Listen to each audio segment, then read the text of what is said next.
నాతో మాట్లాడు ప్రభువా అని వారు మాత్రమే ప్రార్థన చేయండి. ప్రభువా, నీ మాటలు వినడానికి నీ సన్నిధానానికి వచ్చాను స్వామి అని వినాలని ఆశ కలిగిన వారు మాత్రమే ప్రార్థన చేయండి. స్తోత్రం. హల్లెలూయా, హల్లెలూయా. జీసస్. నీ వాక్యమే నన్ను బ్రతికించెను, బాధలలో నెమ్మదినిచ్చెను. నీ వాక్యమే నన్ను బ్రతికించెను, బాధలలో నెమ్మదినిచ్చెను. కృపాశక్తి దయాశక్తి సంపూర్ణుడా,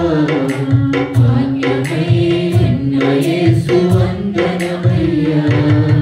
కృపాశక్తి దయాశక్తి సంపూర్ణుడా, భాగ్యమైన యేసు వందనమయ్యా. దయా సంపూర్ణ మా తండ్రి, నీ పరిశుద్ధ నామానికి వందనాలు, స్తుతులు, స్తోత్రాలు చెల్లిస్తున్నాం. నీ మహాకృపను బట్టి నీకు వందనాలు. సజీవుల లెక్కలో మమ్మల్ని దాచి కాచి కాపాడి మరొక సమయాన్ని, మరొక తరుణాన్ని మా జీవితంలో మీరు ఇచ్చినందుకు నిండు హృదయంతో ఈ మధ్యాహ్న కాల సమయమందు సాగిలపడి వందనాలు చెల్లిస్తున్నాము నాన్న. సజీవులు సజీవులే కదా నిన్ను స్తుతించేది అన్నావు. నీ సన్నిధానానికి మమ్మల్ని తీసుకుని వచ్చావు. నీ మాటలు వినడానికి సహాయం దయచేయండి. దుష్టుడు మాలో ఉన్న విత్తనాన్ని ఎత్తుకొని వెళ్ళిపోకుండా మీరు కృప చూపించండి అయ్యా. మీకు వందనాలు.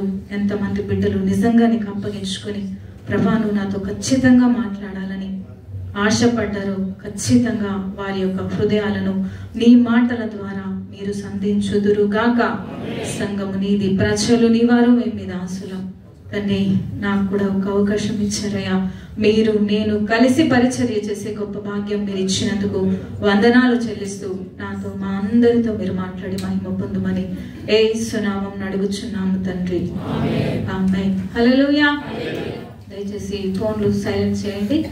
ఎవరికన్నా ఏదైనా బయటికి అవసరం ఉంటే దయచేసి వెళ్ళండి, మధ్యలో వెళ్ళొద్దు. వాష్రూమ్ కానీ ఎటన్నా వెళ్ళాల్సింది ఉంటే దయచేసి వెళ్ళండి. ఫోన్లన్నీ సైలెన్స్ లో పెట్టండి దయచేసి. ఎంతమంది ఫోన్ తీసుకొచ్చుకున్నారు? ఎత్తలేని చెయ్యి ఉండదేమో. హల్లెలూయా. ఏంటండి ఎత్తలేని చెయ్యి ఉండదేమో. బైబిల్ ఎంతమంది తెచ్చుకోలేదు అని అంటే కూడా చేతులు ఎత్తే పరిస్థితి ఇవాళ ఉంది. కానీ ఫోన్ మాత్రం మర్చిపోయారంటే ఇంక మనసంతా అక్కడే. ఎవరు తీశారు, ఏం చేశారు, ఏం చూసారో ఇదే ఉంటది. ఏ నంబర్లు తీసుకున్నారో నాది ఓపెన్ చేసి కదా. సరే, మంచిది. 2వ నెలలో ఈ సంవత్సరం నేను చెప్పిన వాక్యం ఎవరికైనా గుర్తుకుందా? మీరు పోయిన వారం అడిగితే మేమే చెప్పలేము, 2వ నెలలు అడిగితే మేము ఎక్కడ చెప్పేదంటారా? విడిచిపెడితేనే స్టార్టింగ్ ట్రబుల్. అది కూడా లేదా? ఆశీర్వాదం. పద్దనరామును విడిచిపెడితేనే ఆశీర్వాదం. ఇంకా హారానును విడిచిపెడితేనే, మోయాబును విడిచిపెడితేనే, అది చెప్పాను కదా. తర్వాత మళ్ళీ ఏం చెప్పాను? లాస్ట్ ఒక 1 month అనుకుంటాను, లేకపోతే ఇంకొక 5-6 వారాలు. ధైర్యమును విడిచిపెట్టకండి, దానికి ప్రతిగా బహుమానం కలదు అని చెప్పాను. గుర్తుకుందా ఏమన్నా? ఎవరు ధైర్యంగా ఉన్నారు? బైబిల్ ఒక క్యారెక్టర్ కూడా గుర్తుకులేదే. యేసు రక్తమే జయం, మీ మౌనం నశించును గాక. హల్లెలూయా. ఈ వారం కూడా దానికి రిలేటెడ్ గానే మీరు ఆ సబ్జెక్ట్ అంతా చూస్తే ఏది విడిచిపెడితే ఆశీర్వాదం, ఏది విడిచిపెట్టకపోతే బహుమానం. ఇవాళ దేనికోసం ఏమి విడిచిపెడుతున్నావు, లేకపోతే దేనికోసం ఏం వదులుకుంటున్నావు? ఇవాళ అంశం దేనికోసం ఏమి విడిచిపెడుతున్నావు. ఒకసారి మీ పక్కన ఉన్న వాళ్ళకి చెప్తారా? గిల్లే ఆ స్వేచ్ఛ మీకుంటే గిల్లేసి కూడా చెప్పొచ్చు, ఎందుకంటే మర్చిపోరుగా మరి గిల్లేసి చెప్పాలని. చెప్పండి, మీ పక్కన ఉన్న వాళ్ళకి చెప్పండి. అబ్బా, అర్థమైందా అన్నమాట? దేనికోసం ఏం విడిచిపెడుతున్నావు, లేకపోతే దేనికోసం ఏమి వదులుకుంటున్నావు? ఏమన్నా అర్థమైందా అండి మాట? దుబాయ్ ఎందుకు వచ్చారు మీరు? ఫ్యామిలీస్ని వదిలిపెట్టి, భర్తలను వదిలిపెట్టి, భార్యలను వదిలిపెట్టి, కుటుంబాలను వదిలిపెట్టి ఎందుకు వచ్చారు? అయ్యో పెద్ద సత్యం అడిగానండి, నేను మీకు ఇంటర్వ్యూ చేస్తున్నాను, దయచేసి. నేను ఇంటర్వ్యూ చేసే వాళ్ళని ఏమంటారు నాకు తెలియదు. ఇంటర్వ్యూ చేసే వాళ్ళని ఇంటర్వ్యూవర్ అంట. తెలుగులో ఏమన్నా చెప్తారా? కష్టమే, మనకు కొన్ని తెలుగులో రావు, ఇంగ్లీష్లోనే వస్తాయి. సరే, నేను ఇంటర్వ్యూవర్ని కాను, నేను ఒక సేవకురాలిని. ఇంకా చెప్పాలంటే ఈ కుటుంబానికి ఒక తల్లిని. నేను అడుగుతున్న ప్రశ్న అర్థమైందా అండి? హల్లెలూయా, హల్లెలూయా. ఎందుకు వచ్చారు మీరు దుబాయ్కి? అబ్బా, ఇప్పుడు కొంచెం బాగా వచ్చింది. హల్లెలూయా. డబ్బుల కోసం వచ్చారు కదా. నేను రాగానే నాకు 2000 dirhams సాలరీ ఇచ్చారు. అయితే ఒక 2 సంవత్సరాలకి జాబు నచ్చక జాబ్ను వదిలేసుకొని ఒక 1500 సాలరీకి వెళ్ళాను. ఒకవేళ నేను నిలబడి సాక్ష్యం చెప్తే మీ అభిప్రాయం ఏంటి అని అంటే, అమ్మగారు చెప్పిన సాక్ష్యాన్ని బట్టి మీ అభిప్రాయం ఏంటని టీవీనైనా ఆయన అడిగాడు అనుకోండి, ఏం చెప్తారు? చెప్పండి. బుర్రున్న పని ఎవరైనా ఎక్కడికి వెళ్తారు? మనకు అప్పు అంటే చాలా ఇష్టం. అప్పు కాదు మళ్ళీ, అందుకే అమ్మగారు అప్పులు చేసేమన్నారని అప్పులు చేసేసారు. పైకి వెళ్ళడం మనకు చాలా ఇష్టం. కానీ మనం ఎక్కడికి వెళ్తున్నామో తెలుసా? బైబిల్లో ఒక బుద్ధిహీనుడు ఉన్నాడు. యెరూషలేమును వదిలి ఉన్నతమైన పట్టణాన్ని వదిలి కిందికి వచ్చాడు. ఒకవేళ ఈ రోజు అలాంటి స్థితిలో ఎవరైనా ఉంటే వాక్యం ద్వారా చూద్దాం. యోహాను సువార్త 21వ అధ్యాయం 3వ వచనాన్ని చదువుదాం. పాత నిబంధనలో దిన వృత్తాంతములు ప్రకటన ఉంటది. ఒక్క నిమిషం అమ్మ, తీసారు అందరూ? పాత నిబంధనలో దిన వృత్తాంతములు పక్కన ఉంటది, అవునా కాదా? ఇంకో కొంచెం మందికి డౌట్ ఉంది, నిజమేనేమో అన్నట్టు చూస్తున్నారు నా మొహము. హల్లెలూయా. ఒక సేవకుడు చెప్తా ఉన్నాడు, బైబిల్ స్టడీ, బైబిల్ క్లాసు ఇస్తా ఉంటానట. మీరు ఖచ్చితంగా బైబిల్ చదవాలని చెప్పి రిస్ట్రిక్షన్ చాలా స్ట్రిక్ట్ గా పెడతాడంట. ఆ స్ట్రిక్ట్ గా పెడతా ఉంటే వాళ్ళు చదవకపోతే ఆయన చెప్తా ఉన్నాడు, ఏమన్నా సిగ్గు మానం ఏదన్నా ఉంటే ఖచ్చితంగా చదువుతాడు. ఒకవేళ అది లేకపోతే ఆదికాండం 5వ అధ్యాయం 24వ వచనం ఎవరన్నా చెప్తారా చూడకుండా? దేవుడు అతన్ని కొనిపోయింది కనుక వాడు ఎక్కడి నుంచి? బైబిల్ క్లాస్ లో నుండి. హల్లెలూయా. సరే, మంచి చదువుదాం. సీమోను పేతురు, నేను చేపలు పట్టబోదునని వారితో అనగా వారు మేము నీతో కూడా వచ్చేదమనిరి. చాలు. హల్లెలూయా. సీమోను పేతురు అంటున్నాడు ఇక్కడ, నేను చేపలు పట్టబోదునని వారితో అనగా. వారితో అనంటే మీరు పైన ఒక 7 సీమోను పేతురుతో కలిపి 7 పేర్లు అక్కడ కనబడతాయి. వారితో ఆ 7 అంటా ఉంటే వాళ్ళు కూడా ఆ 7లో సీమోను పేతురు అంటే మిగతా 6 అంటున్నటువంటి మాట, మేమును నీతో కూడా వచ్చేదా మనిది. హల్లెలూయా. అదే మార్కు సువార్త 1వ అధ్యాయం 16-17 వచనాలు చదువుదాం. ఆయన గలిలయ సముద్ర తీరమున వెళ్ళుచుండగా సీమోను సహోదరుడు ఆంద్రేయు సముద్రంలో వల వేట చూచెను. వారు జాలరులు. యేసు, నా వెంబడి రండి, నేను మిమ్మల్ని మనుషులను పట్టు జాలరులుగా చేసేదని వారితో చెప్పాను. హల్లెలూయా. మొట్టమొదట దేని కోసం ఏది వదులుకున్నావు, ఏది విడిచిపెట్టావు అనేటువంటి ఈ అంశంలో నేను ఎన్నుకున్నటువంటి వ్యక్తి పేతురు, లేకపోతే సీమోను పేతురు. హల్లెలూయా. ఈయనకు 21వ అధ్యాయంలో ఏమంటున్నాడు? 21వ అధ్యాయం ఎప్పుడు ఆ సందర్భం ఏంటో చెప్తారు ఎవరన్నా? యోహాను సువార్త 21వ అధ్యాయం ఆ సందర్భం ఏంటి? యేసయ్య పునరుత్థానుడైన తర్వాత జరిగినటువంటి సంగతి. మార్కు సువార్త 1వ అధ్యాయం 16-17 వచనాలు మనం చూస్తే యేసు ప్రభుల వారు శరీరధారిగా ఉన్నటువంటి సమయం. ఆ సమయంలో ఏమన్నాడు? పేతురికి ఏం చెప్పాడు? మీరేం పడుతున్నారు? చేపల్ని పడతా ఉన్నారు, కానీ నేను మనుష్యులను పట్టే జాలరులుగా మిమ్మల్ని చేస్తానన్నాడు. ఇప్పుడు ఈ రెండింటిలో ఏది ఉత్తమమైనది? చేపలు పట్టడమా, మనుషుల్ని పట్టడమా? మీరు మర్చిపోవద్దు, మీ పక్కన ఉన్న చెప్పండి, అప్కి వెళ్తావా డౌన్కి వెళ్తావా అడగండి. చెప్పండి, అప్కి వెళ్తారా డౌన్కి వెళ్తారా? అబ్బే, నేను చెప్పినా అబ్బే. హల్లెలూయా. సరే, ఇక్కడ పేతురికి ఇచ్చినటువంటి వాగ్దానం ఏంటి అంటే, నీవు చేపలను పట్టవు గాని నిన్ను మనుషులను పట్టు జాలరుగా చేస్తానన్నాడు. చాలా ఉన్నతమైనటువంటి స్థితిని పేతురుకి ఇచ్చాడు. చాలా మందిలో మీరు చూడండి, మీకు కూడా ఉన్నటువంటి బంధువుల్లో కావచ్చు, స్నేహితుల్లో కావచ్చు, కొంతమంది ముఖ్యమైన వారు ఉంటారు. ఆ ముఖ్యమైన వారిలో కూడా ఇంకా ముఖ్యమైన వారు ఉంటారు. 12 మంది అపోస్తలులు ఉన్నారు. వారిలో శ్రేష్టమైన గుంపు ఏంటి? ఎవరెవరు చెప్తారా? పేతురు, యాకోబు, యోహాను. ఈ ముగ్గురు ఎక్కడున్నా యేసు ప్రభు వెంబడి వెళ్ళిపోయేవాళ్ళు. అందులో ముఖ్యంగా పేతురు. ఇంకా ఆ ముగ్గురులో కూడా శ్రేష్ఠుడు ఎవరు, ముఖ్యుడు ఎవరు అని మనం తీస్తే ఎవరు? పేతురు. పేతురుకి ఇచ్చిన వాగ్దానం ఏంటంటే, నువ్వు చేపల్ని పట్టవు, మనుషుల్ని పట్టే జాలరుగా నేను చేస్తానన్నాడు. నిజంగా చాలా ఉన్నతమైనటువంటి స్థితిని ఇచ్చాడు. ఇప్పుడు పేతురు ఏం చేయాలి? యేసు ప్రభు సిలువలో చనిపోవడము శనివారం రోజు అయిపోయింది, ఆదివారం కూడా అయిపోయింది, సమాధి దగ్గరికి వెళ్ళడం, స్త్రీలు ప్రకటించడం, ఆయన అనేకులు కలవడం కూడా అయిపోయింది. అయిపోయిన తర్వాత వీళ్ళు ఎక్కడున్నారట? అప్పుడు సీమోను పేతురు వాళ్ళందరినీ చూసి ఏమంటున్నాడు? ఇప్పుడు ఏం చెప్పాలి ఆయన? యేసు ప్రభుల వారు ఆరోహణమై వెళ్ళిపోయారు. ఇప్పుడు మన ఉద్యోగం ఏంటి, మన జాబ్ ఏంటి? చేపల్ని పట్టుకోవడానికి వెళ్దామనాలా? ఏమనాలి? కొంతమంది సహవాసం ఎలాగుంటదంటే, తా అంటే ఈ బ్యాచ్ ఆ బ్యాచ్. సీమోను పేతురు పాపం ఏదో తెలుసో తెలియక కొన్నిసార్లు పెద్దవాళ్ళు కూడా బురుడి కొడతారు. అలాంటప్పుడు మిగతా వాళ్ళు ఏమనాలి? సీమోను, ఏమయ్యా, నాకు కూడా తెలిసే నీ పిలుపు, నీ దర్శనం ఏంటి అంతా తెలుసు నాకు. నువ్వు చేపలి పడతానంటావు. యేసు ప్రభుల వారు పెద్దోడి ఇంటికి ముందు నడిస్తే వెనకాల చిన్నోళ్ళందరూ నడుస్తారు కదా, మనం ఎక్కడికి వెళ్ళాలి? చేపలన్నారు ఎవరు? మనుషుల్ని పట్టడానికి వెళ్ళాలి కదా అని చెప్పాలి. ఈ పెద్ద ఆయన అన్నాడు. ఈ పెద్ద ఆయన వెనకాల ఏమంటారు? తోకనా? వాళ్ళందరూ కూడా వెళ్ళిపోదామని చెప్తా ఉన్నారు. హల్లెలూయా. ఈరోజు దేని కోసం దేన్ని వదిలిపెడతా ఉన్నావు? ఒకసారి నీ ఉన్నతమైన పిలుపును మీరు చూడండి. నేను చాలా ఆలోచన చేశాను ఈ మాటలు.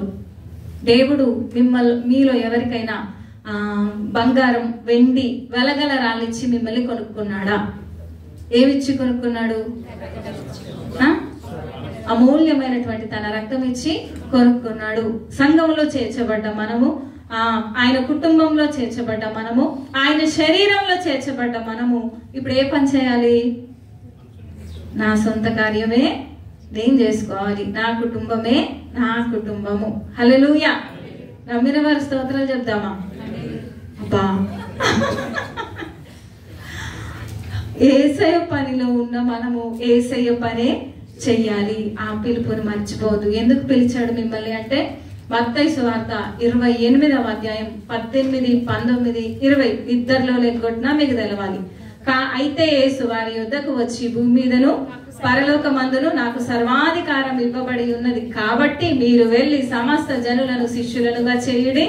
నేను మీకు ఏ ఏ సంగతులను ఆజ్ఞాపించుతున్నో వాటన్నిటిని గైకొనాలి. తండ్రి యొక్కయు, కుమారుని యొక్కయు, పరిశుద్ధాత్మ యొక్కయు నామంలోనికి బాప్తిస్మం ఇయ్యాలి. ఇదిగో యుగ సమాప్తి వరకు నేను మీకు తోడుగా. హల్లెలూయా. ఇప్పుడు మనందరికి ఏ బాధ్యత మోపబడ్డది? ఇర్మియా గ్రంథంలో అనుకుంటారు, లేకపోతే విలాప వాక్యంలో అనుకుంటారు. యవ్వనస్తుని మీద ఆ కాడి మోపినవాడు యెహోవాయే. మీరేమనుకుంటారో తెలుసా? పాస్టర్ గారు అస్తమానం సువార్త చేయమంటారు, అస్తమానం ప్రార్థన చేయమంటారు, అస్తమానం క్యాంపులకు రమ్మంటారు. ఉన్నారు చనుక్కునే వాళ్ళు అలాగా. హల్లెలూయా. ఆ మనుషులు ఏమనుకుంటారంటే, నా పని నేను చేసుకోవడానికి నేను దుబాయ్ వచ్చాను, ఇంక నీ పని ఎక్కడ చేయాలి? పేతురు బ్యాచ్ అన్నమాట ఈ బ్యాచ్ అంతా. హల్లెలూయా. ఇక్కడ పేతురు గురించి మనం తెలుసుకోవాల్సింది ఇంకా శ్రేష్టమైన పేతురుకు అప్పగించాడు. చూద్దామా? మత్తయి సువార్త 16వ అధ్యాయం 19వ వచనాన్ని చూడకుండా ఎవరన్నా చెప్తారా? మత్తయి 16:19. తాళపు చెవులు నీకు ఇచ్చేదను, నీవు భూలోకమందు దేని బంధించుదువో అది పరలోకమందును బంధింపబడును, భూలోకమందు దేని విప్పుదువో అది పరలోకం. 18వ వచనం కూడా. మరియు నువ్వు పేతురువు, ఈ బండ మీద సంఘమును కట్టుదును, పాతాళ లోక ద్వారములు దాని ఎదుట నిలువనేరవని నేను మీతో చెప్పుచున్నాను. అది పేతురుకు ఏమిచ్చాడండి? పరలోక. ఎవరికన్నా ఇచ్చాడు ఇక్కడ? నాకు పరలోక తాళపు చెవి ఇచ్చాడనేవారు చేయొద్దుదాం. ఎంత గొప్ప భాగ్యం అండి. ఏమట చెప్తా ఉన్నాడు? పరలోక రాజ్యపు చెవులు, తాళపు చెవులు నీకు ఇచ్చానని చెప్పేసి, పాతాళ లోక ద్వారములు దాని ఎదుట. హల్లెలూయా. ఎంత గొప్ప వాగ్దానం ఇచ్చాడు. ఇప్పుడు పేతురు ఏం చేయాలి? మనుషుల్ని పట్టడానికి వెళ్దాం, రండి నా వెంబడి రండి అనాల. కానీ ఇక్కడ దేనికోసం పిలుస్తా ఉన్నాడు? చేపలు పట్టడానికి పిలుస్తా ఉన్నాడు. హల్లెలూయా. నిజంగా మనం ఉన్నతమైన దాని విషయంలో విడిచిపెట్టి లోక సంబంధమైన వాటి విషయంలో పరిగెత్తుతున్నాం. నేను లోక సంబంధమైన దానికోసం పరిగెత్తలేదు అని వారు చెయ్యెత్తుతారు. మన మనస్సాక్షి ఖచ్చితంగా మనల్ని గద్దిస్తుంది కదా. నిజంగా ఎన్ని మేలు చేసినా, దేవుడు ఎంత ప్రేమ చూపించినా, ఈరోజు ఒకే ఒక ప్రశ్న, నా ప్రశ్న అంతా, ప్రసంగం అంతా నా ప్రశ్న ఒకటే: దేవుని కోసం ఏం వదిలిపెట్టుకుంటున్నాం? దేవుని కోసం ఏం విడిచిపెడుతున్నాం? ఇశ్రాయేల్ ప్రజల కఠినత్వం ఎలాగుంటది అని అంటే, అదే యోహాను సువార్తలో రాయబడింది చూడండి, 18వ అధ్యాయం 40వ వచనంలో. అక్కడ ఇశ్రాయేలు ప్రజల యొక్క ఇష్టము అభిష్టం ఎలాగుందంటే, అయితే వారు వీనిని వద్దు, బరబ్బను విడుదల చేయమని మరి ఎక్కువ కేకలు వేసిరి. ఈ బరబ్బ బందిపోటు దొంగ. దొంగకి బందిపోటు దొంగకి తేడా ఏంటి? రెండు ఒకటేనా?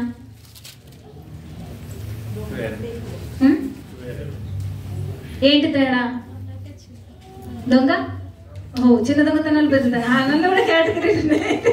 ఓకే, ఇంకా దొంగ అంటే మనం పడుకున్నప్పుడు, మనం లేనప్పుడు ఇంటికి కన్న వేసి ఇంట్లో దూరి దోసుకెళ్తాడు. బందిపోటు దొంగ అంటే మనం చూస్తుండగానే మనల్ని కొట్టి చంపేసి మన దగ్గర ఉన్న తీసుకెళ్తాడు. దొంగకి బందిపోటు దొంగకి తేడా. ఈ బరబ్బ ఎవడట? ఇశ్రాయేల్ ప్రజలు. చూడండి, ఆ ఇశ్రాయేల్ ప్రజలు ఒకవేళ మనం కూడా అక్కడ ఉంటే, వీడు వద్దు, యేసయ్య వద్దు, మాకు యేసు వద్దు అని చెప్పేసి ఎవరిని కోరుకున్నారు? ఆప్షన్ ఇచ్చారు. ఆప్షన్ లేక కూడా కాదు, యేసయ్యను విడిచిపెడతాను మీకోసం ఒకరిని విడిచిపెట్టుట వాడుక కలదు కదా, అలవాటు ఉంది కదా, యేసయ్యను విడిచిపెడతానంటే అలాగ వద్దు, వీరిని సిలువ వేయమని అనుకున్నారు. ఇవాళ మనం కూడా అదే గుంపులో మనల్ని ఏమంటారా? ఒక్కసారి మీ మనస్సాక్షిని మీరు అడగండి, ఆ గుంపులో మనల్ని ఏమంటారా? హల్లెలూయా. అసలు ఎట్టుపోతుంది మన జీవితాలు, ఎటెళ్తా ఉన్నాయి? రెండోదిగా మనం చూస్తే, అదే మత్తయి సువార్త 26వ అధ్యాయం 14వ వచనాన్ని చదువుదాం. మత్తయి 26, 14, 15. అప్పుడు 12 మందిలో ఒకడు ఇస్కరియోతు యూదా ప్రధాన యాజకుల యొద్దకు వెళ్ళి, నేను ఆయనను మీకు అప్పగించిన యెడల నాకేమి ఇత్తురని వాడిని అడిగాను. అందుకు వారు 30 వెండి నాణెములు తూచి వానికి ఇచ్చిరి. చాలు. హల్లెలూయా. 12 మందిలో ఒకడగు ఇస్కరియోతు యూదా. రెండోదిగా మనం చూసేటువంటి వ్యక్తి, మొదటిగా పేతురు యొక్క జీవితాన్ని చూసాం. పరలోక తాళపు చెవులు ఇచ్చాడు. నిజంగా ఉన్నతమైనటువంటి స్థితిని ఇస్తే లోక సంబంధమైన చేపలు పట్టుకోవడానికి వెళ్తున్నాం అన్నారు. నాకు తెలిసి ఇక్కడున్న వాళ్ళు ఆదివారం రోజు 2 గంటలు వస్తే అసలు నా అంత భక్తి పరులే లేదు అని ఫీల్ అయిపోయే వాళ్ళు చాలా మంది ఉన్నారు. ఈ మాట నా అభిప్రాయం కాదు. కొంతమంది వచ్చి మాతో కొన్ని అభిప్రాయాలు షేర్ చేస్తున్నప్పుడు ఈ మాట చెప్తా ఉంటే నేను చాలా ఆలోచన చేస్తూ ఉంటాను. రెండోదిగా ఇస్కరియోతు యూదా. ఇస్కరియోతు యూదా గురించి మీకు అందరికీ తెలిసే అనుకుంటున్నాడు. అయితే ఇస్కరియోతు యూదా కూడా ఇచ్చినటువంటి విలువ ఏంటో తెలుసా అండి? ఆయన అపోస్తలుడు కదా. పేతురుకి ఇచ్చిన వాగ్దానమే అపోస్తలులందరిదా కాదా? అవునా కాదా? ఒక సేవకునికి దర్శనం ఇస్తే సంఘానికి ఇంకో దర్శనము, సంఘ పెద్దలకి ఇంకో దర్శనము, స్త్రీలకు ఇంకో దర్శనం ఉండదు. సంఘ సేవకునికి ఏ దర్శనం ఇస్తే ఆ దర్శనంలోనే మిగతా ఉన్నటువంటి జనులందరూ వెళ్ళిపోవాలి. మోషేకి ఇచ్చిన దర్శనం ఒకటి, ఇశ్రాయేలు ప్రజలకు ఇచ్చిన దర్శనం ఒకటా?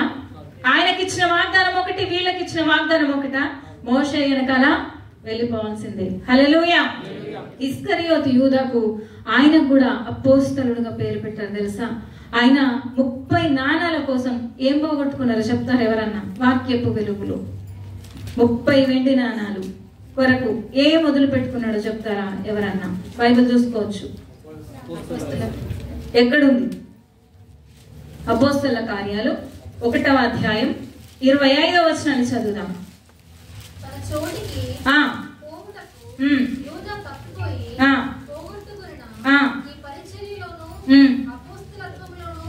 చాలు. హల్లెలూయా. అతను పోగొట్టుకున్నది ఏంటి? అపోస్తలత్వము, పరిచర్య. రెండింటిని పోగొట్టుకున్నారట. దేనికోసము? అబ్బా, 300 కాదు, కనీసం 3000 కాదు, 30 లక్షలు కాదు, 30 కోట్లు కాదు. ఆఫ్టర్ ఆల్ ఎంత అండి? 30 వెండి నాణాల కోసం ఏం పోగొట్టుకున్నాడట? అపోస్తలత్వాన్ని పోగొట్టుకున్నారు. ఇప్పుడున్నటువంటి అపోస్తలు డబ్బులు ఇచ్చి కొనుక్కుంటున్నారు చాలా మంది. అందరిని అనట్లేదు, కొంతమంది నిజంగా పరిచర్య చేసి ఆ అపోస్తలుడు అనేటువంటి బిరుదును పొందుకున్నారు, వాళ్ళని అనట్లేదు. కానీ కొంతమంది డబ్బులు ఇచ్చి డాక్టర్ అని కూడా కొనుక్కుంటున్నారు. తెలుసా? డాక్టర్ అనేటువంటిది డాక్టర్ కోర్సు చేస్తే చదివితే వస్తుంది. రెండోదిగా వారు చేసిన పరిచర్యను బట్టి, సంఘంలో ఉన్నటువంటి స్థితిగతులను బట్టి, వారు చేసినటువంటి మంచి కార్యాలను బట్టి డాక్టరేట్ ఇస్తారు. ఈ రెండు కాకుండా మూడో బ్యాచ్ ఏంటో తెలుసా? డబ్బులు ఇచ్చి కొనుక్కుంటున్నారు. హల్లెలూయా. అయ్యగారికి కూడా బంపర్ ఆఫర్ వచ్చింది. మీకు అటువంటి ఎప్పుడు అయ్యగారు, అయ్యగారు మీరు చాలా పరిచర్య చెప్తున్నారు, 2005 నుంచి ఇక్కడ ఉన్నారు, మీకు డాక్టరేట్ ఇస్తామని చెప్పేసి అన్నారు. మీకు దండం పెడతాను అయ్యగారు, నన్ను పాస్టర్ గా ఉండనియండి చాలా అన్నాడు అయ్యగారు. హల్లెలూయా, హల్లెలూయా, హల్లెలూయా. ఆఫ్టర్ ఆల్ 30 వెండి నాణాల కోసం ఏం పోగొట్టుకున్నాడు? అపోస్తలత్వాన్ని పోగొట్టుకున్నాడు, పరిచర్యను కూడా పోగొట్టుకున్నాడు. ఇవాళ ఒకవేళ మనలో అలాంటి వారు ఎవరైనా ఉన్నారంటారా? సంఘంలో నిజంగా జల్లెడబడితే ఇస్కరియోతు యూదులు ఎంతమంది ఉంటారు నేను చెప్తాను. ఇప్పుడు 6 రోజులు పని చేస్తే రోజుకు 30 దరమ్స్ మన శాలరీ. పోన్లే ఇంకా కొంచెం ఎక్కువైతే 40, 50 కదా. ఆదివారం బంపర్ ఆఫర్ వస్తుంది. ఏంటి చెప్తారా? ఓటీ, పీటీ, అంటీ, ఇంకేటీలు ఉన్నాయో నాకు తెలీదు. 200 దరమ్స్ ఇస్తాననగానే ఏమంటారు తెలుసా? ఎప్పుడు వెళ్ళే ప్రార్థనే. ఈరోజు ఒక్కరోజు వెళ్తే 200 దరమ్స్ వస్తాయి. ఇప్పుడు మీరు యేసు ప్రభువును ఎంత కమ్మకానికి పెట్టారు? మరి ఇప్పుడు ఇస్కరియోతు యూదా పాపం 30 తెలీదు. ఇంత ఆలోచన మనలాగా లేదు. నన్ను అడిగితే ఇస్కరియోతు యూదా చాలా మంచివాడు. మళ్ళీ చెప్తున్నాను, ఇస్కరియోతు యూదా అంటే నాకు చాలా ఇష్టం. ఎందుకో తెలుసా? ఒకే ఒక్కసారి అమ్మేశారు యేసు ప్రభుని. మనం ఎన్నిసార్లు అమ్మేస్తున్నాం? నా మాట గుర్తుకుంచుకోవాలి. మీరు అనట్లేదు, మనము అని కలుపుకొని అంటున్నాను. అందుకని వీళ్ళు పరిశుద్ధులు, ఇలా కాదు వాక్యం అని అనుకోకండి. మనలో ఎంతమంది ఎన్నిసార్లు ఆ పని చేసి ఉంటారో ఒకసారి గుండె మీద చేసుకొని చెప్పండి. నేను ఎప్పుడు కూడా దేవుని సన్నిధి కన్నా ఎక్కువ నేను ఏది చేయలేదు అనేవారు ఎవరన్నా చెప్తారా? హల్లెలూయా. సాతాను గాడు ఆఫ్టర్ 100కో 200కో 300కో బంపర్ ఆఫర్. ఒక్కోసారి ఏముండదు, యజమాని రమ్మని వాళ్ళ ఇంట్లో పని చేయమంటాడు. మరి రాకపోతే అలాగండి, మరి జాబులో నాకు సాయం చేసేది ఆయనే కదండి, మరీనా అంతే. హల్లెలూయా. దేనికోసం ఏది పోగొట్టుకుంటున్నావు? దేనికోసం ఏది విడిచిపెడుతున్నావు? నీ దేవుని కోసం ఒక 2 గంటలు స్నేహితుల్ని పక్కకు పెట్టలేవు. నీ దేవుని కోసం నీ సుఖాన్ని పక్కకు పెట్టలేవు. నీ దేవుని కోసం డబ్బు ఖర్చు అవుతుందని డబ్బుకే విలువ ఇస్తున్నావు. యూదా గొప్పోడా, మనం గొప్పలమా? ఒకసారి ఆలోచన చేయండి. ఆఫ్టర్ ఆల్ 30 వెండి నాణాల కోసము యేసు ప్రభుని అమ్మేశాడు. ఇయ్యాల ఈ రోజు కూడా మనం అన్ని తెలిసి కూడా, అన్ని అనుభవించి కూడా మనం యేసు ప్రభు నమ్మకానికి పెట్టట్లేదా? గుండె మీద చేసుకొని చెప్తాం. హల్లెలూయా, హల్లెలూయా. ఇంకా మనం చూద్దాం, యేసు ప్రభు మనకి ఏమి ఇచ్చాడో మీకు అర్థమైతే యూదా లాంటి మనసు ఉంటది. యూదా ఎన్నడూ కూడా ప్రభువా అని పిలలేడు, బోధకుడా అని పిలలేడు, నా దేవుడా అని పిలలేదు. అన్నీ పిలుస్తున్న మనం ఇది చేస్తా ఉన్నాడు. దేవుడు మనకి ఏమిచ్చారో చెప్తారా? ఏమిచ్చాడు మనకి దేవుడు?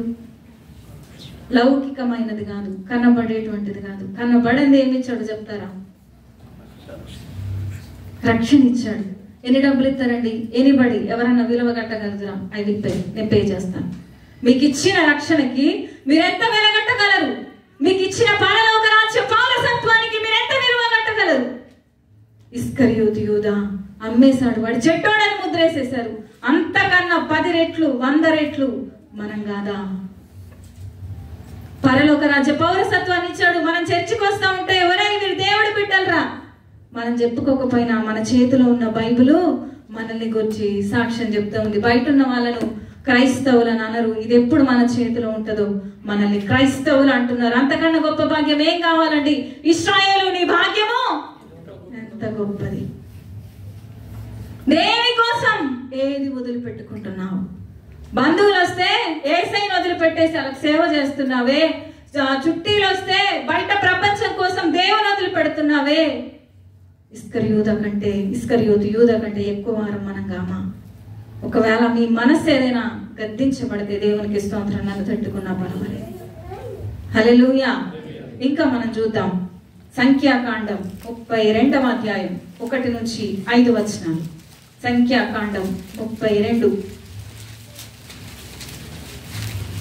రూబేనీయులకును గాదీయులకును అతి విస్తారమైన మందలుండెను గనుక యాజరు ప్రదేశమును గిలాదు ప్రదేశమును మందలకు తగిన స్థలమని తెలుసుకొని వారు వచ్చి మోసేను యాజకుడకు ఎలియాజరును సమాజ ప్రధానులతో అతారోతు దీబోను నిమ్రా హెష్బోను ఏలాలే షేబము నేజో బెయోను అను స్థలములు అనగా ఇశ్రాయేళ్ల సమాజం ఎదుట యెహోవా జయించిన దేశము మందలకు తగిన ప్రదేశము, నీ సేవకులమైన మాకు మందలు కలవు. హల్లెలూయా. ఇశ్రాయేల్ ప్రజలు ఏమంటున్నారో తెలుసా? దాని అర్థం ఏంటో తెలుసా? వీళ్ళు ఎర్ర సముద్రము దాటి ఎన్నో స్థలాలు, దాదాపు 35-40 ఉంటాయి, ఆ స్టేషన్స్ అన్ని దాటి దాటి దాటి యోర్దాను దాటితే ఎక్కడికి వెళ్తారు వీళ్ళు? పాలు తేనెలు ప్రవహించేటువంటి దేశానికి వెళ్తారు. అందరు చెప్పండి, ఎక్కడికి వెళ్తారు యోర్దాను దాటితే? నిద్ర వచ్చిన వాళ్ళు స్తోత్రం చెల్లిద్దాం. హల్లెలూయా. 2 చేతులు సాగిపోయినాయి అంటే మీరు ఇక్కడే ఉన్నారు. దేవునికి మహిమ కలుగును గాక. ఆమె వీళ్ళు యోర్దాను దాటగానే ఏమొస్తుంది? పాలు తేనెలు ప్రవహించేటువంటి ప్రదేశం వస్తుంది. కానీ ఇశ్రాయేల్ ప్రజలు ఏమంటున్నారో తెలుసు? అక్కడ దాకా వచ్చారు. వచ్చి ఏమంటున్నారంటే, అయ్యా మోషేతో అంటున్నారు, మాకు మందలున్నాయి, మా సంగతి నీకు తెలుసు కదా, ఇక్కడ గడ్డి బాగా ఉంది, దయచేసి మేము ఇక్కడ ఉంటామన్నారు. సరే, అది అయిపోయిన తర్వాత ఇంకేమంటున్నారో చూద్దాం. అదే 32వ అధ్యాయం 17వ వచనాన్ని చదువుదాం. ఇశ్రాయేలీయులను వారి వారి స్థలములకు చేర్చు వరకు మేము వారి ముందర యుద్ధమునకు సిద్ధపడి సాగుదుము. అయితే మా పిల్లలు ఈ దేశ నివాసుల భయము చేత ప్రాకారములు గల పురములలో నివసించవలెను.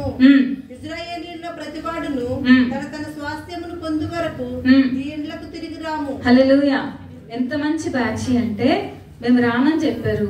మోషే అంటున్నాడు, మీకు అసలు ఏమన్నా బుర్రుందా? యోర్దాన్ దాటగానే మనం పాలు తేనెలు ప్రవహించే దేశంలోకి వెళ్తాము, మీరొక్కరు ఆగిపోతే అందరు ఆగిపోవాల్సి వస్తుంది, మీరు అలాగా చేయకండి మోషే బతిమా ఆడుకుంటే ఒక్క ఆప్షన్ మోసేకి ఇచ్చారు తెలుసా? ఇలా ఆత్మీయ స్థితిలో కూడా అట్లనుంది. పాస్టర్కే ఆప్షన్స్ ఇస్తారు. మన ప్రార్థన కూడా దేవునికి ఆప్షన్. ప్రభు చేస్తే చెయ్యి, లేకపోతే దేవునికి ఆప్షన్స్. మరి నిజంగా ఒక క్వశ్చన్ పేపర్ యేసు ప్రభుకి ఇచ్చేస్తే, ప్రభు ఇది నాకు కావాలి కానీ నువ్వు చేస్తే చెయ్యి, లేకపోతే ఆయనకి మనం తాతకి ఏం నేర్పిస్తాం? మనం దగ్గులు నేర్పిస్తాం. మనం ముసలాడికి దగ్గులు నేర్పించాల్సిన అవసరతనే లేదు. వీళ్ళు అంటున్నారు, మోషే సరే అయితే మాకు మందలు ఉన్నాయి, పశువులు ఉన్నాయి కదా, మా భార్యలు మా పిల్లలు అందరు ఇక్కడ ఉంటారు, మేము మాత్రం అసలు ఇశ్రాయేల్ ప్రజలకు స్వాస్థ్యం వచ్చేదాకా వెనక తిరిగి రామంటున్నారు. మీరేమంటారు ఆ మాటకి? పోదేమో అని వాళ్ళు ఉంటే ఉండరు కానీ వీళ్ళు యుద్ధం చేసి దేవుని చిత్తం నెరవేరుస్తారు కదా అని మీరు అంటారు కదా. వాళ్ళు కూడా అదే అంటున్నారు అక్కడ. అనగానే మోషే ఏమనాలి? అయ్యి బాబోయ్, మీ ప్రేమకి మీ త్యాగానికి నా జోహార్లని చేయగొట్టాలి కదా. హల్లెలూయా. ఎంత మంచి ఆప్షన్స్ అండి. నిజంగా దేవుని యొక్క చిత్తమే. దేవుడేమో మనకు ఆదేశం ఇయ్యాలని ఆలోచన చేస్తే వీళ్ళకి ఏముంది? మనసంతా ఎక్కడుంది వీళ్ళకి?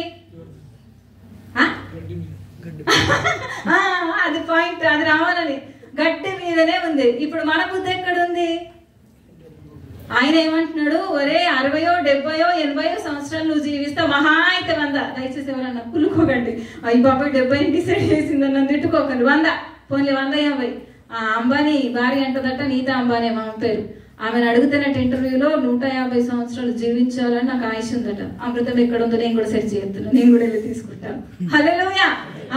అలాగా మనకు కూడా అలాగా ఆశ ఉంటది. వీళ్ళు అంటా ఉన్నారు, నిజంగా దేవుని యొక్క వాక్యంలో దేవుడు సెలవిస్తా ఉన్నాడు, పాలు తేనెల ప్రదేశానికి వెళ్ళండి బాబు, మనల్ని కూడా పరలోక రాజ్యం ఉంది, 70, 80, 100 సంవత్సరాలు మీకు ఇక్కడ ఆయుష్ ఇస్తున్నాను, కానీ తరతరాలు యుగ యుగాలు పరలోక రాజ్యాన్ని నేను మీకు ఇచ్చేసానని చెప్తా ఉంటే మనమేం ఆలోచన చేస్తున్నాం? గడ్డి అనండి, గడ్డి అనండి. అదంటేనే గుర్తుకుంటది. డబ్బు అంటే గుర్తుకుంటది. చెప్పండి, గడ్డి కోసం ఆలోచన చేయకండి. మీ పక్కన ఉన్న చెప్పండి, గడ్డి కోసము ఆలోచన చెయ్యొద్దు. దేవుడు ఉన్నతమైన స్థలాన్ని ఇచ్చాడు. ఇక్కడ ఇశ్రాయేలు ప్రజలు దేనికోసం ఏది వదిలిపెట్టుకుంటున్నావు? ఏమన్నా స్పృహ ఉందా అండి? దేవుడు అప్ తీసుకెళ్తానంటే నేను డౌన్ అని అంటారేంటండి? హల్లెలూయా. ఇశ్రాయేలు ప్రజల స్వభావం ఈ రోజు మనలో కనబడతా ఉంది. దేవుడు నిన్ను పైకి తీసుకెళ్తానంటే నేను కిందికే వెళ్ళిపోతాను ప్రభా, నేను ఇక్కడే ఉంటాను ప్రభా. ఆ ధనవంతుడు ఏమన్నాడు లోకసువార్తలో? నేను నాది, నా కొట్టు, నా పంట, నా భూమి, నా నా నా అన్నాడు. లాస్ట్ దేవుడు ఏమన్నాడు? అన్ని నీ అన్నాడు. నీ ప్రాణం మాత్రమే నా అన్నాడు ఆయన. హల్లెలూయా. ఎంతో ఫన్నీగా ఉంటది నిజంగా. ఈరోజు రాత్రి వచ్చి దేవుడు వచ్చి అన్ని నీ అంటాడు, ఇది ఒకటే నాదంటాడు. అప్పుడు హల్లెలూయా. మనుషుల యొక్క బలహీనత ఎంత ఉందో తెలుసా అండి? చచ్చిపోతున్నామని 1 గంట ముందు చెప్తే కూడా ఎవరన్నా మోకరించి ప్రార్థన చేస్తారో లేదో తెలియదు. వెంటనే భార్య పిల్లలు పిలిచి ఫోన్ చేసేసి అది వాడికి అప్పిచ్చాను, ఇది ఇక్కడ భూమి పత్రాలు పెట్టాను, ఆ బీరువాకి అది పెట్టాను, ఈవిడికి ఇది చేశాను, నాకు అది కీడు చేశారు, ఇయే చెప్తావేమో మనం. నన్ను అడిగితే నాకు అదే ఆలోచన వచ్చింది. మరి ప్రభా నువ్వు చచ్చిపోతావంటే ఇచ్చికి ఏం చేశాడండి? ఇంటి వారందరిని పిలిచి ఒక పెద్ద కూడిక పెట్టెను అనుందా? సువార్త కూడిక పెట్టాడని ఉందా? ఏం చేశాడట? మనం తిరుగుతాము గోడ తట్టు, గడ్డి తట్టే తిప్పబడును కాక మన హృదయాలు. హల్లెలూయా, హల్లెలూయా. గడ్డి ఈ లోక సంబంధమైందంతా కూడా అదే కనపడతా ఉంది. దేనికోసం ఏది వదిలిపెట్టుకుంటున్నావు? ఒక్కటి చెప్పండి, నా దేవుని కోసం నేను ఇది వదిలిపెట్టుకుంటున్నాను అనేది. ఇందాక నన్ను తీసుకొచ్చేటప్పుడు ప్రకాష్ అన్న కారులో టెంపరేచర్ ఏసీ తక్కువ ఉంది, అమ్మ ముందుకు వచ్చేసేమట్లు అన్నాడు. మనసులో అనుకున్నాను, దేవుడు మన కోసం ఎన్నో వదిలిపెట్టుకున్నాడు, ఆఫ్టర్ 2 నిమిషాలు ఉండలేనా? హల్లెలూయా. ఎంత సుఖాన్ని వదిలిపెట్టుకుంటున్నాం దేవుని కోసం. ఇశ్రాయేలు ప్రజలు అసలు శ్రేష్టమైనది వదిలిపెట్టుకొని యోర్దాను అవతల ఉంటామన్నారు. యోర్దాను యువతలకు వెళ్ళంటే మళ్ళీ అందులో కూడా మంచితనాన్ని కనబరుస్తా ఉన్నారు. ఆ మంచితనం దేవునికి ఇష్టమైంది కాదు. ఇంకా మనం చూద్దాం, ఇంకా దేని కొరకు ఎవరేమి వదిలిపెట్టుకున్నారు అనేది. హెబ్రీలకు రాసిన పత్రిక 11:24 చూడకుండా చదువుతారా? ఇవన్నీ మనం ఎప్పుడు చదివే వాక్యాలు, అందుకే అడుగుతా ఉన్నాను. మోషే పెద్దవాడైనప్పుడు విశ్వాసం బట్టి ఐగుప్తు ధనము కంటే క్రీస్తు విషయమై ఎంత గొప్ప భాగ్యం ఎంచుకొని అల్పకాల పాపభోగం అనుభవించుట కంటే దేవుని ప్రజలతో శ్రమ అనుభవించుట మేలని యోచించి. ఎందుకు యోచించాడు? ఫరో కుమార్తె యొక్క కుమారుడిని అనిపించుకున్నట్టు ఒప్పుకొనలేదు. ఏలయనగా అతడు ప్రతిఫలంగా కలుగు బహుమానం మీద దృష్టి ఉంచాడు. మోషే ఎవరు అని మనం చూస్తే మీకు అందరికీ తెలుసు, నేను అది మళ్ళీ వివరించాలనుకోలేదు. మోషే ఎవరు? ఫరో కుమార్తె. అసలు ఫరో యొక్క కీర్తి ప్రతిష్టలు మీరు కొంచెం తెలిసిన వాళ్ళు ఉన్నారు కాబట్టి గూగుల్లో పోయి చూస్తే అసలు చాలా సుప్రసిద్ధమైనటువంటి పట్టణం ఐగుప్తు. కానీ ఇక్కడ మోషే దేవుని కోసం ఏం మొదలు పెట్టుకున్నాడట? అల్పకాల పాప భోగములను అనుభవించుట కంటే దేవుని ప్రజలను కూర్చున్న నింద. మీకు 2 గుడ్డిలలో ఈ వైపు శ్రమలున్నాయి, ఈ వైపు నిందలున్నాయి, ఈ వైపు ఆశీర్వాదం ఉంది. ఒక్క క్షణం ఆలోచించకుండా ఏ నిర్ణయం తీసుకుంటారు చెప్తారా? ఆశీర్వాదమే కదా. ఒక్క క్షణం ఆగకుండా మోషే తీసుకున్న నిర్ణయం ఏంటో తెలుసా? దేవుని ప్రజలను కూర్చున్న నింద గొప్ప భాగ్యం. నింద అంటే ఏంటో తెలుసా అండి? శ్రమలు వేరు, నిందలు వేరు. మీలో చాలా మంది శ్రమలకు తట్టుకునే వాళ్ళు ఉన్నారు. శరీర శ్రమ కావచ్చు, ఆర్థిక సమస్య కావచ్చు, కుటుంబ సమస్య కావచ్చు, భార్యాభర్తల మధ్య సమస్య కావచ్చు, అనారోగ్యంతో ఉండి సమస్య కావచ్చు, ఇవన్నీ ఎదుర్కొంటారు మీరు చాలా మంది. నాకు తెలుసు నిజంగా ఒక్కోసారి అబ్బా అది ఎలా భరిస్తున్నారని అయ్యగారు నేను కూడా బాధపడతా ఉంటాం. మీలో ఎంతమంది నిందకు రెడీ ఉన్నారు? చెయ్యని దాన్ని నేనంటే నేను ఎలాగా ఊరుకుంటాను, తిట్టినా పడతాను. కానీ నిందంటే ఎవరన్నా స్త్రీలను పలానా ఆయనతో నిన్ను చూసామనుకోండి, నన్ను చూసారా? లేకపోతే మీకు ఏదైనా ఆఫీసులో దొంగతనం చేశారు అని మిమ్మల్ని అంటే ఎంతమంది సహిస్తారు? కానీ మోషే ఎన్నుకున్నది ఏంటో తెలుసా? నింద. ఏం నిందలంటే మోషేకి వచ్చిన నిందలు? ఇశ్రాయేలు ప్రజలు 40 లక్షల మంది. ఒక్కొక్క మాట అంటే ఎన్ని మాటలు అయితే ఒక్కసారికి ఎన్ని ఉంటాయండి? ఏమన్నారు? నింద ఏంటిది? మమ్మల్ని చంపడానికి. వీళ్ళకేమలవాటు అయిపోయిందో తెలుసా అండి? ఫరో చేతి కింద ఉండి ఉండి పని చేసి చేసి చేసి పని చేసి చేసి వీళ్ళకు ఎప్పుడు బయటకు వెళ్దామని ఆలోచన తప్ప ఆ దేశానికి వెళ్తానన్న ఆలోచన లేదులకి. ఉంటే ఆ మాట అంటారా? ఎర్ర సముద్రం 2 పాయలు ఎక్కడన్నా జరిగిందా అండి? ఏ ప్రజల ఎదుటైనా దేవుడు చేశాడా? ఏ ప్రజల మధ్యనైనా దేవుడు చేశాడా? ఇశ్రాయేలు ప్రజల మధ్యన దేవుడు చూశాడు. వారు ఏం తిన్నారు? ఆకాశ ధాన్యం అట. ఎంత చక్కటి పేరండి! ఎక్కడన్నా దొరుకుతుందా? ఆకాశ ధాన్యమును వారు తిన్నారు. నీళ్ళెక్కడి నుంచి తాగారు? బండ నుండి ఉదకము వారి కోసం ఆయన రప్పించాను అంటాడు కీర్తనకారుడు. ఇవన్నీ కార్యాలు చేశారు. పోనీ 40 సంవత్సరాలు ఎవరన్నా పనిచేశారా ఏ కంపెనీలో అయినా? వీళ్ళకేం అలవాటు అయిపోయింది? ఇదే అలవాటు అయిపోయింది. ఫ్రీగా వస్తున్నాయి, ఫ్రీగా వస్తాయి. మీరు చూడండి, పని లేని వాళ్ళు ఎక్కువ తగువులాటలు పెడతారు. ఇందాక సామెతల్లో చదివినాం కదా, అలా కొండగాడై తిరుగుట అని అన్నాడు కదా. ఎక్కువ ఎవరు చేస్తారు తెలుసా? పని లేని వాళ్ళు చేసే పని. ఎవరు చేస్తారు? పని ఉన్న వాళ్ళకి పని ఎలా చేయాలా, ఎప్పుడు వెళ్ళాలా, ఎప్పుడు వంట చేసుకోవాలి, ఎప్పుడు తినాలి, ఇవే ఉంటాయి. పని లేని వాళ్ళకి ఈ పనులన్నీ ఉంటాయి. కొంతమందికి అదే పని, ఆ పనే, ఈ పని కాకుండా ఆ పనే ఉంటది. హల్లెలూయా! నిజంగా ఇశ్రాయేలు ప్రజల యొక్క జీవితాన్ని చూస్తే మనకు అర్థం అవుతా ఉంటది వాళ్ళు ఏది కోరుకున్నారు. మోషేను నిందిస్తా ఉన్నారు. అయినా సరే అల్పకాల పాప భోగములను అనుభవించుట కంటే దేవుని ప్రజలను కూర్చున్న నింద గొప్ప భాగ్యం. ఆయనకు తెలుసు ఇది అయిపోయిన తర్వాత 120 సంవత్సరాలే నేను ఈ లోకంలో ఉన్నాను, కానీ తరతరాలు యుగ యుగాలు ఎక్కడుంటాడు ఆయన? మీకు తెలుసా అండి, మోషేకి కనాను దేశం పంపిస్తే 12 గోత్రాల వారికి ఇశ్రాయేలు ప్రజలకు అందరికీ కూడా స్వాస్థ్యం పంచిచ్చాడు దేవుడు. సూదిమోనంత స్వాస్థ్యము లేవీయులకు ఇవ్వలేదు ఆయన. హల్లెలూయా! లేవీయులకు ఆయన ఇయ్యలేదు. మీరు ఇది జ్ఞాపకం ఉంచుకోవాలి. ఎంత కష్టపడ్డాడు, ఎన్ని నిందలు! ఎందుకో తెలుసా? దేవుని కోసం, ఉన్నతమైన స్థానం కోసం. ఇంకా మోషే యొక్క స్థితి ఏంటో తెలుసా అండి? ప్రకటన గ్రంథంలో మీరు చూస్తే అక్కడనట ప్రకటన గ్రంథంలో రాసినటువంటి మాట, పరలోక రాజ్యంలో పాడితే గొర్రెపిల్ల కీర్తన పాడుతున్నారు, లేకపోతే మోషే కీర్తన పాడుతున్నారు. ఎంత గొప్ప స్థితి అండి! మోషేకి ఇచ్చినటువంటి ఆధిక్యత. పాడితే గొర్రెపిల్ల కీర్తన. చూడండి ఆ మాటను చూడండి. ప్రకటన గ్రంథం 15:4. ఘనమైనవి దేవుని దాసుడకు మోషే కీర్తనయు గొర్రెపిల్ల కీర్తనయు వారు పాడుచున్నారు. హల్లెలూయా! పాడితే గొర్రెపిల్ల కీర్తన, లేకపోతే మోషే కీర్తన. నిజంగా ఎంత గొప్ప భాగ్యం మోషేకి ఇచ్చాడండి. సరిపోదా అండి? ఈ ఆశీర్వాదం సరిపోదా అండి ఆయనకి? ఇంకా మీరు చూస్తే రూపాంతర కొండ మీదకి ఎవరు వచ్చారు కదా? ఇప్పుడు భూమి మీదకి ఏదైనా సమాచారం తీసుకురావాలి అంటే ఎవరు వస్తారు భూమి మీదకి? గాబ్రియల్ దూత వస్తాడు, అవునా కదా? ఇప్పుడు మోషే చనిపోయిన తర్వాత అసలు ఎవరికి అప్పగించాల బాధ్యత? ఏదైనా ఉంటే లూకాసు వార్త 1వ అధ్యాయంలో కూడా గాబ్రియలే వచ్చాడు. రూపాంతర కొండ మీదకి ఎందుకు గాబ్రియల్ పంపించలా? మోషే యేసుక్రీస్తుల వారిని బలపరచుట కొరకు దేవుడు మోషేను ఏలియాను పంపించాడు. మీరు వెళ్ళి యేసు ప్రభుకు పరిచర్య చేసి బలపరచండి అని. ఇప్పుడు గాబ్రియల్ ఏమనుకోవాలి? మనందరం గాబ్రియలమే అయితే ఏమనుకుంటారు మీరు?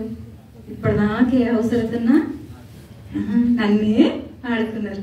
మొన్న వచ్చాడు మోషే, అబ్బా మా స్థితినంతా కొట్టేసి అనుకోవాలా కాదా? నిజంగా మోషేకు చూడండి, దేవుని కోసం విడిచిపెట్టుకున్నాడు. మోషే కాక ఇంకెంతో మంది భక్తులు లేరా అండి పాత నిబంధనలతో? కానీ మోషేను పంపించాడు. మోషేకి ఇచ్చినటువంటి ధన్యత. మోషే దేవుని ప్రజల కోసం నిందను కోరుకున్నాడు. దేని కోసం ఏది వదిలిపెట్టుకున్నాడు? ఇస్కరియోతు యూదా జీవితం రివర్స్ గేర్. కానీ మోషే జీవితాన్ని మనం చూస్తే చాలా అద్భుతం. హల్లెలూయా! హల్లెలూయా! అలాగే ఒక్క మాట చెప్పి నేను ముగిచేస్తాను. ఆ యొక్క పౌలు గురించి మనం చూద్దాం. ఫిలిప్పీలకు రాసిన పత్రిక 3వ అధ్యాయం 7వ వచనాన్ని చదువుదాం త్వరగా. ఫిలిప్పీ 3:7. అయినను ఏవేవి నాకు లాభకరములై ఉండునో వాటిని క్రీస్తు నిమిత్తం నష్టముగా ఎంచుకొంటిని. చాలు. హల్లెలూయా! ఏవేవి లాభకరములో అయ్యగారు మీకు చాలా సార్లు చెప్పారు. ఆయన 8వ దినమున సున్నతి పొందాడు.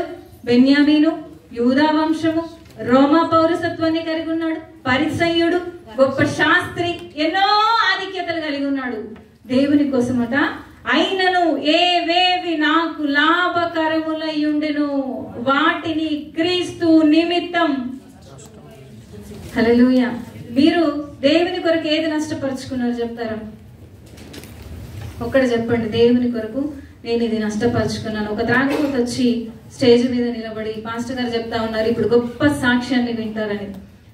నేనే త్రాగుబోతున్నాను అనుకోండి, నేను త్రాగం నుండి ఎప్పుడైతే క్రీస్తుని తెలుసుకున్నానో, త్రాగుడు మానేశాను, నా జీవితం మారిపోయిందంటే మీరు చప్పట్లు కొడతారా కొట్టరా? కొట్టరా? కొడతారు కదా. అందరు ఇక్కడే ఉన్నారా? నేను ముగించేస్తున్నాను. సరే, ఇప్పుడు ఆ త్రాగుబోతోడికి ఆ త్రాగడం నష్టమా లాభమా? ఇప్పుడు నష్టమైంది వదిలిపెట్టుకున్నావా, లాభమైంది వదిలిపెట్టుకున్నావా? పౌలు ఏమంటున్నాడు? నాకేమేమి నష్టకరములైనయో వాటన్నిటిని అన్నాడా? చదవండి. లాభకరమైంది ఏంటి? ఒక్క సంతకం పెడితే 1,00,000 వదిలిపెట్టుకుంటున్నావా? ఒక్కరోజు పని చేస్తే 200 దిరమ్స్ విడిచిపెట్టుకుంటున్నావా? పౌలు జీవితంలో ఏవేవి లాభకరములైనవో మన జీవితంలో కూడా మనకేది లాభకరమని నువ్వు అనుకుంటున్నావో అది క్రీస్తు నిమిత్తం నువ్వు నష్టముగా ఎంచుకోగలిగితే పౌలుకి ఇచ్చినటువంటి ప్రత్యక్షతలు అసలు మామూలుగా లేవు, చెప్పశక్యం కానటువంటి ప్రత్యక్షతలు దేవుడు పౌలుకి ఇచ్చాడు. హల్లెలూయా. ఈరోజు నా ప్రశ్న ఒకటి, అందరం లేచి నిలబడదాం. దేనికోసం ఏది వదిలిపెట్టుకుంటున్నాం? చెప్పగలుగుదురా? నిజమే, నేను క్రీస్తు కోసం నా కుటుంబాన్ని వదిలిపెట్టాను, లేకపోతే క్రీస్తు కోసం నా సుఖాన్ని విడిచిపెట్టాను, క్రీస్తు కోసం నేను ఇన్ని బాధలు పడుతున్నానని ఎవరన్నా చేయెత్తి చెప్పగలుగుదురా? హల్లెలూయా. ఎవరము చెప్పలేం. కళ్ళు మూసుకుందాం. ప్రభా నీకు అప్పగించుకుంటున్నానయ్యా. దేవా, చివరిగా పౌలు లాగా ఏవేవి నాకు లాభకరములై ఉన్నవో వాటిని నష్టముగా నేను ఎంచుకుంటానయ్యా. నా సుఖాన్ని వదులుకుంటానయ్యా, నాకున్న డబ్బును వదులుకుంటానయ్యా, నాకున్న సమయాన్ని నీ కొరకు వెచ్చిస్తానయ్యా అని ఆయన కృపకు అప్పగించుకుందాం. దేవా నీకు వందనాలయ్యా అని. దయచేసి ఎవరు మౌనంగా ఉండదు, ఎవరు మౌనంగా ఉండద్దు. స్వరం ఎత్తి చెప్తాం, యేసయ్యా నిజమేనయ్యా. తండ్రి పేతురును ఉన్నతమైన పిలుపుతో పిలిస్తే చేపలు పట్టడానికి వెళ్ళిపోయాడయ్యా. మనుషులు పట్టే జాలరుగా మమ్మల్ని చేస్తారంటే లోకంలో ఉన్న సంపద కోసం పరిగెడుతున్నాము తండ్రి. ఇస్కరియోతు యూదలాగా 30 వెండి నాణాల కొరకు ఉన్నతమైన అపోస్తలత్వాన్ని పరిచర్యను వదిలిపెట్టుకున్నాడయ్యా. నేను కూడా ఎన్నోసార్లు యూదలాగా నిరామ వేస్తున్నానయ్యా. నేను కూడా ఒక దొంగనయ్యా. ఆయన కృపకు అప్పగించుకున్నాం. ఇశ్రాయేలు ప్రజలకు పాలు తేనెలు ప్రవహించే ప్రదేశాన్ని వాగ్దాన భూమిగా ఇయ్యాలని దేవుని చిత్తమైతే మా మందలకు గడ్డి చాలని ఆగిపోతా ఉన్నారు. దయచేసి అలాంటి హృదయ కాఠిన్యం నుంచి మాకు విడుదల దయచేసి అప్పగించుకుందాం. మోషే ఐగుప్తు కంటే క్రీస్తును గూర్చిన నింద గొప్ప వాక్యం అనుకున్నాడు. ఆయనకు తెలుసు బహుమానం ఉందని. వారి లోక రాజ్యంలో పాడితే గొర్రెపిల్ల కీర్తన, లేకపోతే మోషే కీర్తన పాడుతున్నారు. దేవా, యేసుక్రీస్తుల వారిని బలపరిచేటువంటి సమయం వస్తే మోషేని పంపించాడు దేవుడు. నిజంగా ఎంత గొప్ప భాగ్యం ఇచ్చాడు. పౌలు ఏవేవి లాభకరములో వాటి కొరకు క్రీస్తు నిమిత్తం నష్టంగా ఎంచుకుంటున్నాడు. ఈ రోజు ఏవి నష్టమో అదే వదిలిపెట్టుకొని గొప్ప వారిగా నేను ఫీల్ అవుతున్నానయ్యా. తండ్రి నీ సన్నిధి నాతో ఉంచయ్యా. ఇది మొదలుకొనైనా నీ కొరకు నేను ఈ లోకాన్ని, లౌకిక వాదాన్ని, లౌకిక ప్రపంచాన్ని విడిచిపెట్టుకునే కృప నాకు దయచేయి. దేని గురించి ఏది మొదలు పెట్టుకుంటున్నావు అని ఈరోజు మాట్లాడుతా ఉన్నాడు దేవుడు. సర్వాధికారి మహోన్నతుడా నీకు వందనాలు. ఎంతో మంది బిడ్డల జీవితాన్ని మా ముందు ఉంచావు స్వామి. తండ్రి ప్రభా, ఇశ్రాయేలు ప్రజలాగా మేము ఉండకుండా, తండ్రి ఇస్కరియోతు యూదాలాగా మేము ఉండకుండా సహాయం దయచేయండి. దేవా, పేతురు వలె మా దర్శనాన్ని విడిచి వెనక్కి తిరగకుండా నువ్వు సహాయం దయచేయండి. తండ్రి నీకు వందనాలు. మోషే వలె ముందుకు సాగే కృప దయచేయి, పౌలు వలె ముందుకు సాగే కృప దయచేయమని మా అందరి హృదయాల్లో ఈ యొక్క వాక్యాన్ని నీరుకట్టి ఫలింపచేయమని యేసు నామమున అడుగుచున్నాము తండ్రి. ఆమేన్.